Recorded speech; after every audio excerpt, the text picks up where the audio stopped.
Well, Donald Trump says that, if you're going to be imposing higher taxes on our products, then obviously we will do the same. And he says this is a fair way to trade. But, every country has its own unique set of challenges, and thus some of these taxes are spelled out. Is it basically, arm twisting other countries into submitting to a tax which perhaps may not be conducive to the internal economy of that particular country? How do you view this tug of war, and do you think that Donald Trump has to be consistent in terms of his expectations on these tariffs with every country? If they relent towards India like they did when it came to the S-400s, then of course the president himself will not be taken seriously. Well, no, this is for Ambassador Sachdev, ma'am. This is for Ambassador Sachdev. I apologize. Ambassador Sachdev, this is for you, sir. Thank you. I wanted to defer to Madam Manga.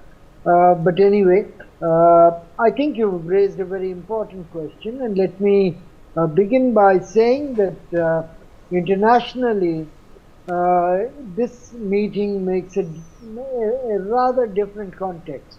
If you notice, people who have met Mr. Trump since his second inauguration, it was Israeli Prime Minister, it was Japanese Prime Minister, and Indian Prime Minister follows Jordanian King.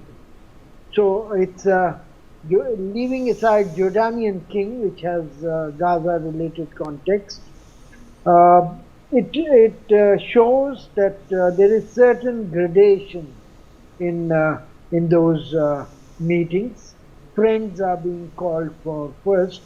No European PM or president or king has ever been invited so far.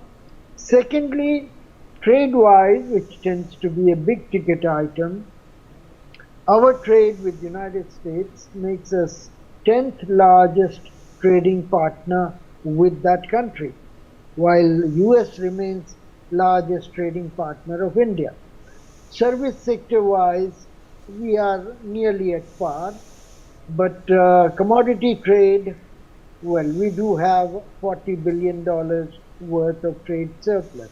Now this surplus is minuscule as compared to what Mexico, Canada and China have, which would be sometimes 10 times higher, sometimes 5 times higher than this figure.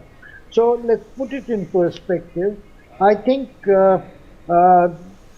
Trump would, in ideal world, would like us to trade equally or have a surplus from United States, but he is realist enough not to expect it all the time, every year. Secondly, one would also like to remind our viewers that after the first call between the Prime Minister and President, soon after taking over, the readout from the White House stated that President Trump wanted India to buy more oil and more weapon systems. Both are open doors. India is world's third largest importer of crude, and we need more crude, and that could be an easy fit to balance the trade. Weapon system wise, we have been diversifying, right, and it would not be too difficult for us, provided the technology and the price are right. And the way Americans have been taking part in Aero India, which began earlier this week in Bangalore, F-35 and other state-of-the-art weapon systems being on display, I think there is plenty that can be expected.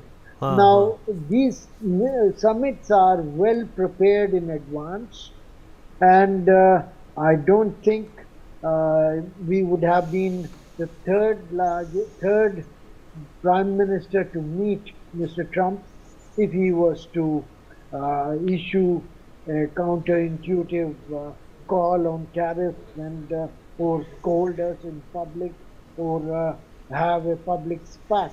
I think the context is quite benign, and I am optimistic about the way it will pan out in few hours' time. Thank you. Hmm.